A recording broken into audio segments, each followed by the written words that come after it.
مرحبا، أنا لبان. أهلا وسهلا فيكم بقناتي أكلي أونلاين. اليوم الفيديو تبعنا فخدات محشية بالخضار بعجينة الباف باتيسري.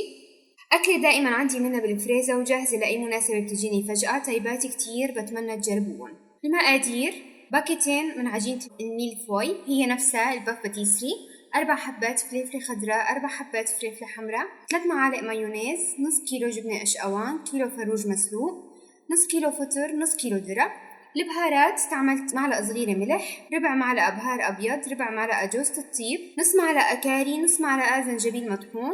والتغليفة: غلفت أول شي بالبيض بعدين بالكعك، و3 معالق زيت مازورلا لنقلي الخضروات. حطيت زيت مازورلا بالطنجرة، سخنتهم شوي، ضفت لهم الفطر، قلبت الفطر ليدبل. أنا مستعملة فطر فريش، ممكن تستعملوا المعلب. ضفت الفلفل الخضراء والحمراء كمان، قلبتهم منيح ليستو. بس قربوا ليستو ضفت الذرة والفروج والبهارات، طفيت تحتهم وعفتهم ليبردوا تماما. ضفت الجبنة والثلاث معالق المايونيز عملته على ايدي. صارت الحشوة جاهزة للاستعمال. جبت العجينة، طبعا هي عجينة بتكون اول شي بالفريزر من طالعة من الصبح اذا بدنا نستعملها. رقيت العجينة، تجي عجينة سميكة شوي. ممكن يكون في نوع تاني على شكل اسطوانة نفس الشي، المهم تكون هاي العجينة. قصيتها على شكل مثلثات، مثلث يكون صغير مثل ما شايفين قد راحة الايد. حطيت معلقة كبيرة من الحشوة، حطيت الطرف العريض من فوق والطرف الضيق من تحت وسكرتها بهذا الشكل. أول شي بدي أعمل الفخدة من تحت، بعدين بلم الأطراف الفوقانية على بعض وبلزقهم مع بعض. هي العجينة ما ضفت لها أي شي للتلزيق، عجينة طرية غنية بالزبدة كتير. شلون ما شكلتها بتتشكل معي.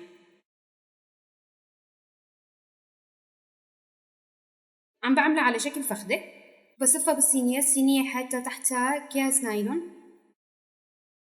كمان تاني وحدة بنفس الطريقة. بلمها من تحت، بضبهم، بلزق العجينة مع بعض. كمان الراس بلم الأطراف على بعض وبرجع بكبسها بإيدي، بعملها على شكل فخدة مثل ما نكون شايفين. خلصت كل الكمية. هلا جبت بيضتين خفقتهم مع بعض. الإيد اللي بحطها بالبيض ما بيصير أمدها على الكعك كتير، بيصير الوضع مبهدل.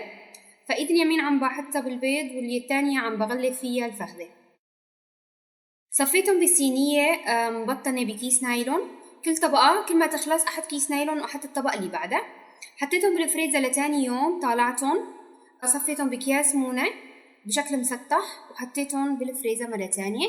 لما بدنا نقليهم لازم نطالعهم قبل بساعتين مشان يحل قلبهم. لازم يكون درجة الحرارة تكون بالبداية حامية، بعدين بنوطي تحتها مشان تستوي العجينة. هاي الفخدات بعد ما قليتهم صاروا جاهزين. هي قلبهم من جوا كتير كتير عجينة طيبة، كتير أكلة طيبة غنية بالبهارات. الجبنة اللي جواتها بتذوب مع القلي، كتير طيبين. بتمنى تجربوهم. أما الفيديو اللي جاي هو فيديو لازم يكون قديم شوي، بس معليش كان فيديوهات ضروري تنزل. كيكة من دون طحين طيبة كتير، صار عملتها مرتين. انتظروني بالفيديو اللي جاي. لا تنسوا تعملوا لي لايك واشتراك بقناتي، وتزوروا صفحتي ليليان كيك على الفيسبوك. باي باي.